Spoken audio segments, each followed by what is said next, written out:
Hello friends, स्वागत है आपके अपने परिवार सक्सेस फॉर यू में। तो फ्रेंड्स, आज की इस वीडियो में हम आपके लिए फिर से लेकर आ गए हैं वीवीयू। वीवीयू कहने का मतलब है विनोबा भावे यूनिवर्सिटी हजारीबाग का, जो कि आता है सेम थ्री नहीं। इसमें हम देखेंगे किसमें, एक सेकेंड। वीवीयू का हम देखेंगे MDC paper. MDC MDC paper जो कि आता है, यह सेम थ्री में तीनों समझिए कि एक ही सिलेबस रहता है।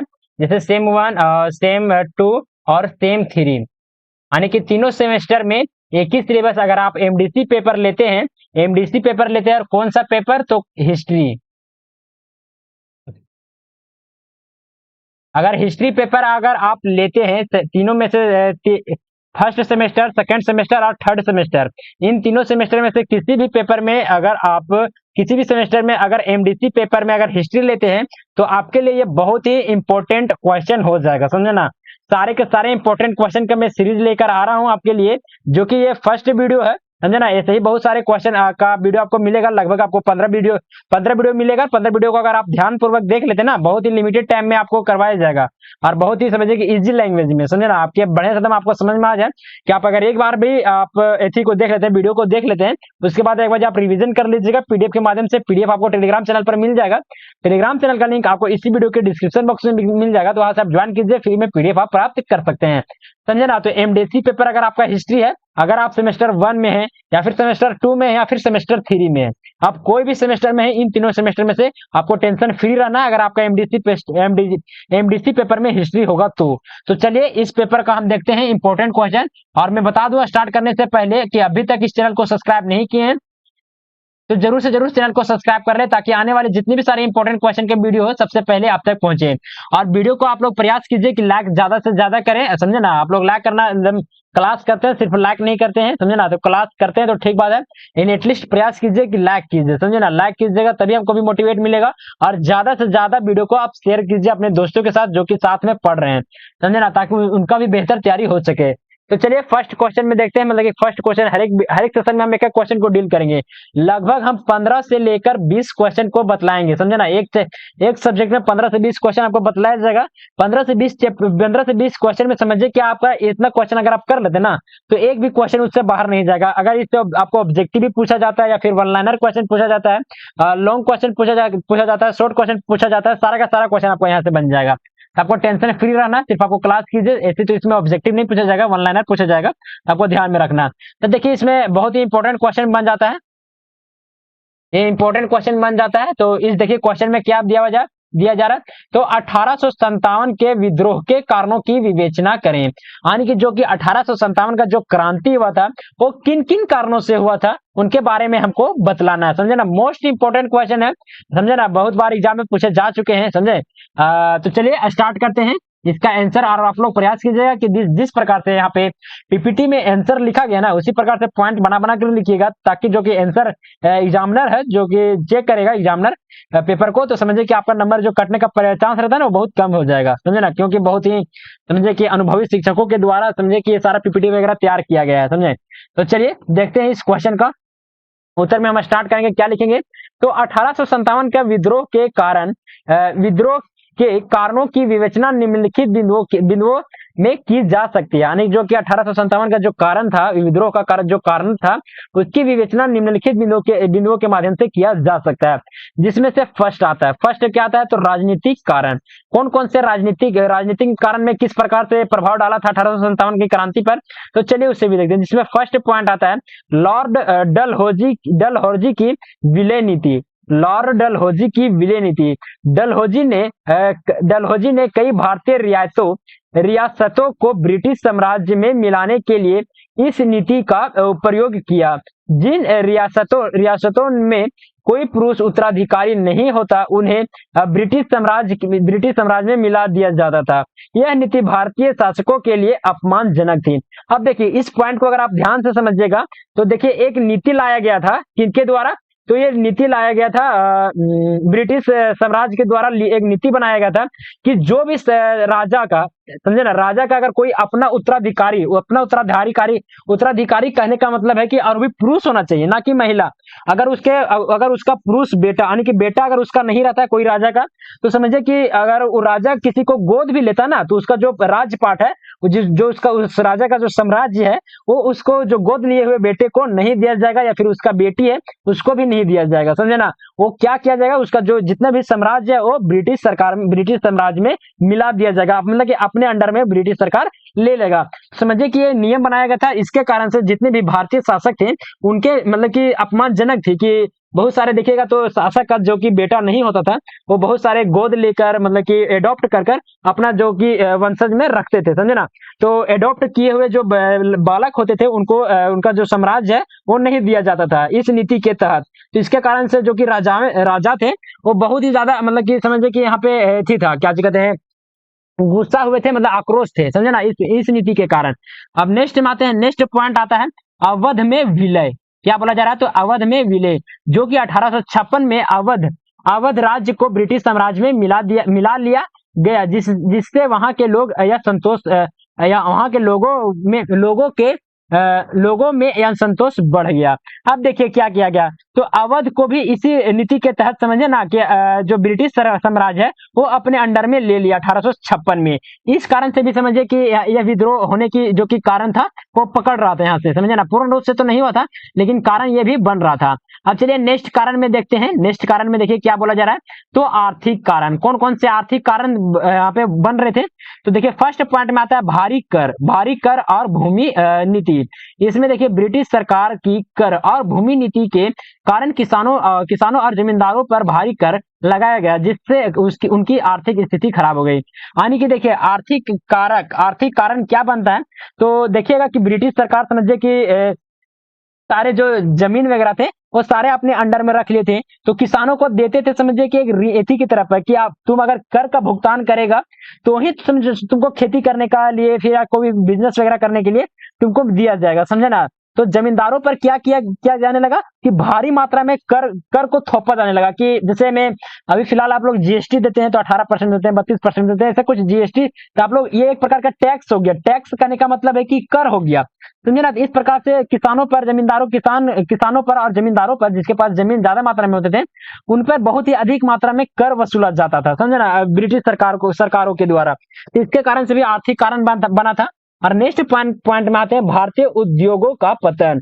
ब्रिटिश उद्योग नीति के कारण भारत के पारंपरिक उद्योग जैसे कि हथकरघा उद्योग बर्बाद हो गया, जिससे भारतीय शिल्पकारों और मजदूर बेरोजगार हुए। अब देखिए भारतीय उद्योगों का पतन कहने का मतलब होता है कि खत्म हो जाना, मतलब समाप्त हो जाना। तो जब ब्रिटिश उद्योग नीति आ गया, मतलब ब्रिटिश जो सरकार था वो समझिए कि भारत में अपना अपना बड़ा बड़ा उद्योग वगैरह लगाने लगा। तो इसके कारण से जो भारतीय मतलब बहुत ही पहले से जो उद्योग वगैरह लगाए हुए थे वो सारे जाके ठप पड़ गए, मतलब कि बर्बाद हो गया।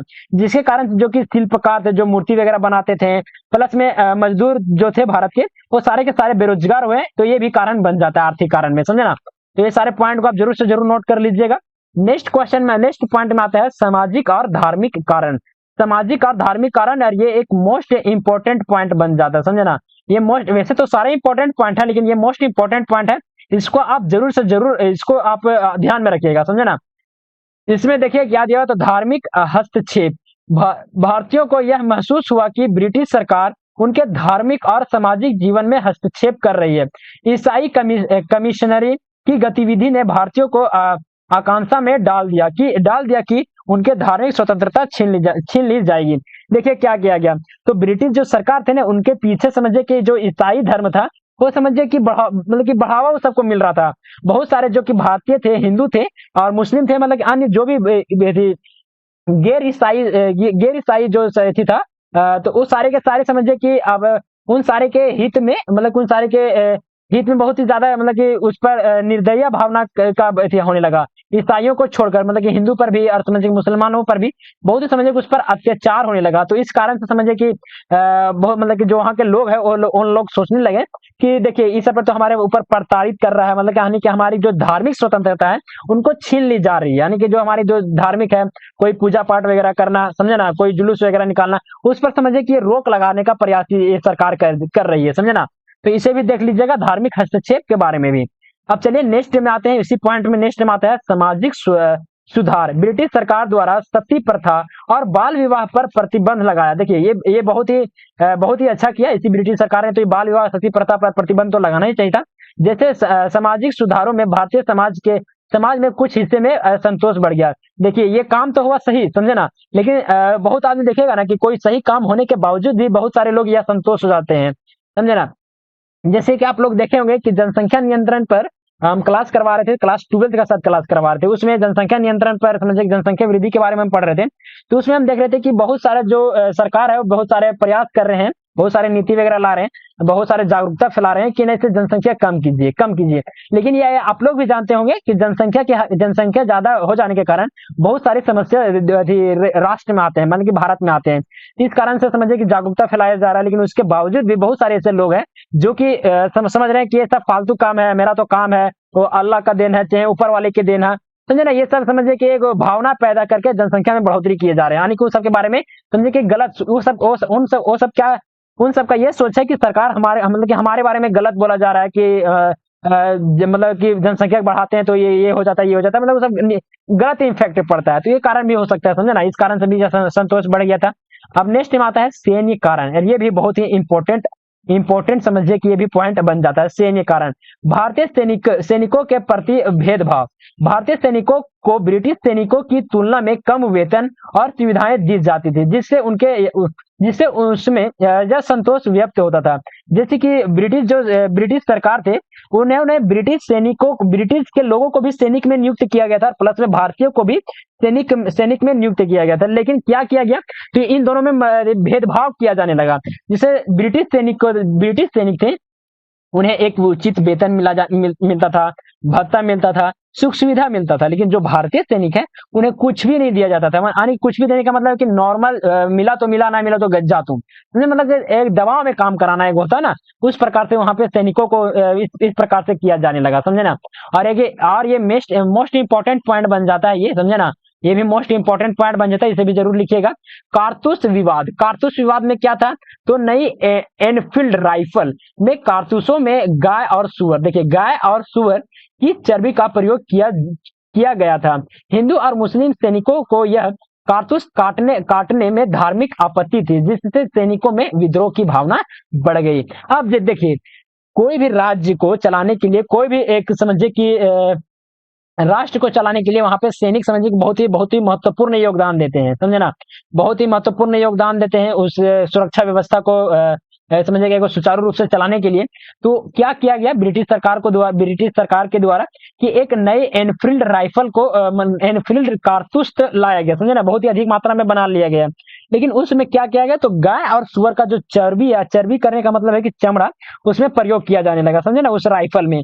और उसको क्या किया जाने लगा, मतलब कि क्या करना पड़ता था कि जब तक सैनिक उसको मुंह से नहीं काटता था ना, उस चमड़े को, यानी कुछ चर्बी को, तब तक वो गोली चलता नहीं था, तो उसको मतलब काटना पड़ता था। तो आप लोग जानते होंगे कि हिंदू के लिए गाय एक माता के समान होता है और मुस्लिम के लिए सुअर एक हराम का समान होता है, समझे ना। तो ये दोनों मतलब कि हिंदू और मुस्लिम में समझिए कि एक ये होने लगा कि हमारे धर्म के साथ ऐसा मतलब कि खिलवाड़ किया जा रहा है, जो कि हमारे धर्म के अनुसार ये चीज करना हमारे लिए उचित नहीं है। इस प्रकार का समझिए कि जबरन इसको मतलब करवाया जाने लगा, समझे ना, कि तुमको इसी कारतूस का प्रयोग करना ही होगा।